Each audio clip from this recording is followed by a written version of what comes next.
Hello network engineers. सो आज हम पढ़ेंगे most interesting topic, most demanding topic and most confusing topic.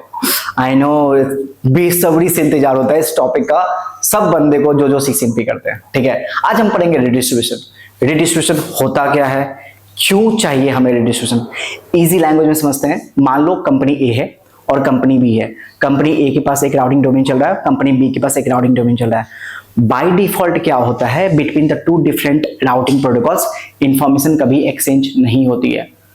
इसका ये मतलब नहीं है कि वो सेम कंपनी में आपस में बात नहीं कर सकते, definitely they can talk to each other, but between the two different routing domain communication नहीं होगा। एग्जाम्पल समझो कि पहले वोडाफोन था, आइडिया था। ठीक है, वोडाफोन के पास अपना राउटिंग डोमेन चल रहा था, आइडिया के पास अपना राउटिंग डोमेन चल रहा था। दोनों के बीच में कम्युनिकेशन नहीं हो पा रही थी। अभी दोनों मर्ज हो गए, दोनों के बीच में कम्युनिकेशन हो रही है just because of the redistribution. ठीक है, अब आती है एक एग्जांपल यहाँ पे कि क्या हमें रिडिस्ट्रीब्यूशन बिटवीन द कंपनी चलाना पड़ता है? नहीं, बहुत बड़ा ये गलतफहमी है। हमेशा कंपनी के बीच में रिडिस्ट्रीब्यूशन चलाना पड़ेगा।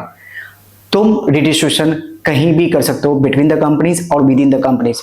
हाँ, विद इन द कंपनीज क्या होता है, बहुत ऐसे सिनेरियोज होते हैं जहां पे आपको मल्टीपल राउटिंग प्रोसेस इनेबल करना पड़ता है, मल्टीपल राउटिंग प्रोटोकॉल चलाना पड़ता है एक ही कंपनी के अंदर। अब ये क्यों चलाते हैं? फॉल्ट टॉलरेंस के कारण, कि ताकि एक पे प्रॉब्लम आए तो दूसरे पे इंपैक्ट ना पड़े, हम चलाते हैं। और वहां पे हम क्या करते हैं, टू एक्सचेंज द राउटिंग हम रिडिस्ट्रीब्यूशन चलाते हैं। समझते हैं एग्जांपल के साथ। मान लो कि तुम्हारा ये कंपनी है XYZ, राउटर 1 है, राउटर 2 है, राउटर 3 है, राउटर 4 है। ये एक कंपनी है। ठीक है, फिर मेरा क्या है, मेरा राउटर 6 है और राउटर 5 है मेरा। अब ये मेरी एक अदर कंपनी है।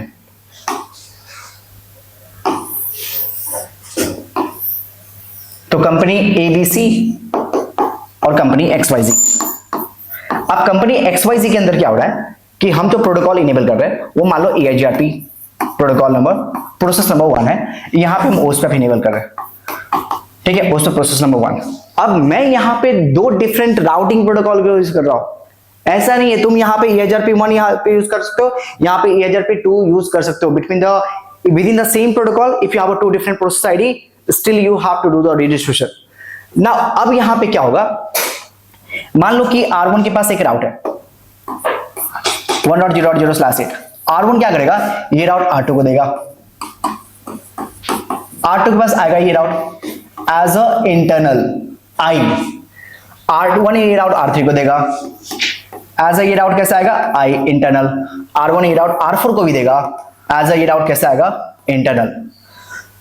R4 क्या करेगा, EIGRP1 के राउट को, और we can say that XYZ company के राउट को कभी भी ABC कंपनी में नहीं देगा। सेम चीज क्या होगा, R5 के पास एक राउट है 5.0.0/8। R5 क्या करेगा, ये राउट R4 को देगा, R4 क्या करेगा, ये राउट R6 को देगा। तो R4 एक ऐसा राउटर होगा जिसके पास 1.0.0/8 का भी इंफॉर्मेशन होगा और 5.0.0/8 का भी इंफॉर्मेशन है। एक लौता यही राउटर है जिसके पास दोनों कंपनी के राउटर के इंफॉर्मेशन होंगे।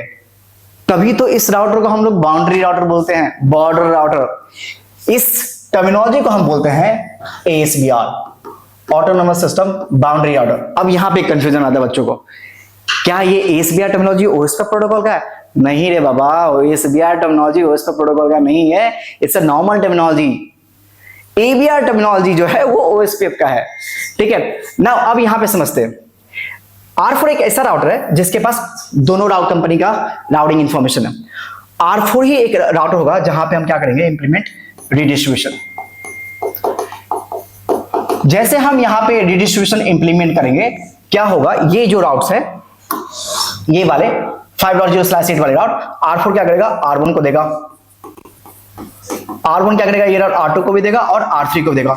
इवेंचुअली R2, R1, R3 इसके पास ये राउट आ जाएंगे 5.0.0/8 के एज अ एक्सटर्नल राउट।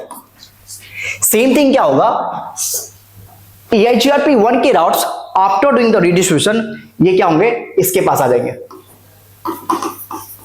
और इसके पास भी आएंगे।